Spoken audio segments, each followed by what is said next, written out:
এই ফুলকপি আলু দিয়ে রুই মাছের ঝোলটা বানানো যে কত সহজ, চলো আজকে তোমাদের সাথে রেসিপিটা শেয়ার করছি। খুব টেস্টি এবং খুব কম সময়ে খুব সুন্দরভাবে এটাকে বানানো যায়। তো কীভাবে বানিয়েছি চলো আজকে তোমাদের সাথে এই রেসিপিটা আমি শেয়ার করছি।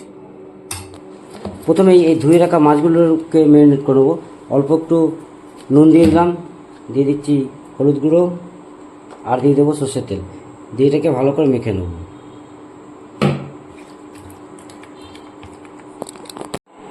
প্রথমে আমি আলু কোটাকে ভেজে নেব।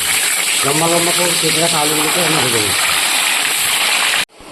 ফাইনালি আলুটা আমি লাল লাল ভেজে নিয়েছি, এবার আলুটাকে তুলে নিচ্ছি। এই তেলেই ফুলকপিটাকে ভেজে নেব।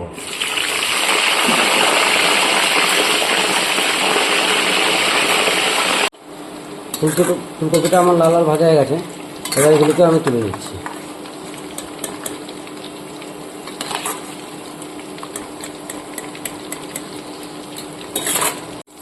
তেল আমার রেডি আছে, যেহেতু আমি আলু আর ফুলকপিটা ভেজে নিচ্ছি। এবার মাছগুলোকে এই তেলে ভেজে নেব।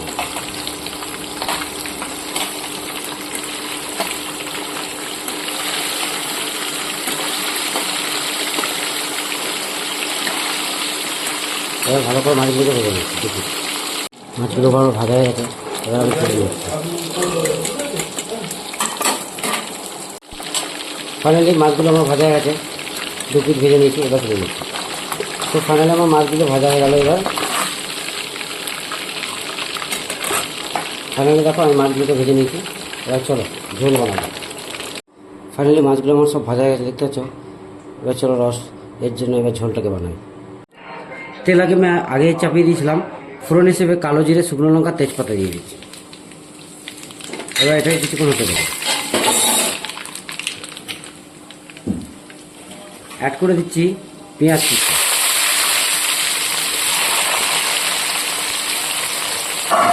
এবার এটাকে খুব সুন্দরভাবে লাল লাল করে ভেজে নেব।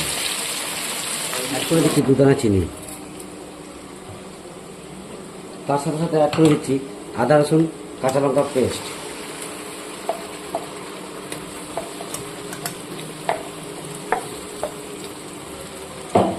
এবার এটাকে খুব সুন্দরভাবে কষিয়ে নেব। অ্যাড করে দিচ্ছি হলুদ গুঁড়ো 1 চামচ, জিরে গুঁড়ো 1 চামচ, আর দিয়ে দিচ্ছি শুকনো গুঁড়ো লঙ্কা 1/2 চামচের মতো, আর দিয়ে দেবো স্বাদ অনুসারে লবণ। এবার এটাকে কিছুক্ষণ কষিয়ে নেব। অ্যাড করে দিচ্ছি টমেটো পেস্ট।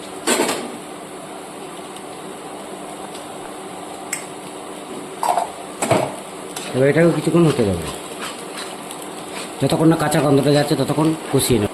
অ্যাড করে দিচ্ছি ফুলকপি আর আলুটা।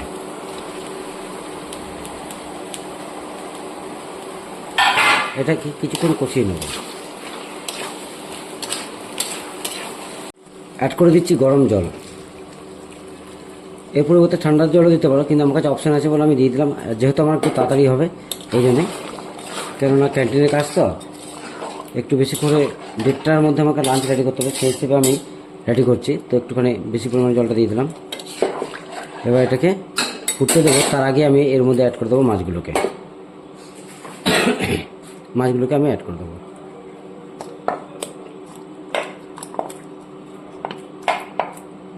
ফাইনালি মাছগুলোকে আমি অ্যাড করে দিলাম। এবার এটাকে যতক্ষণ আলুটা সেদ্ধ হচ্ছে ততক্ষণ ভালো করে ফুটিয়ে নেব।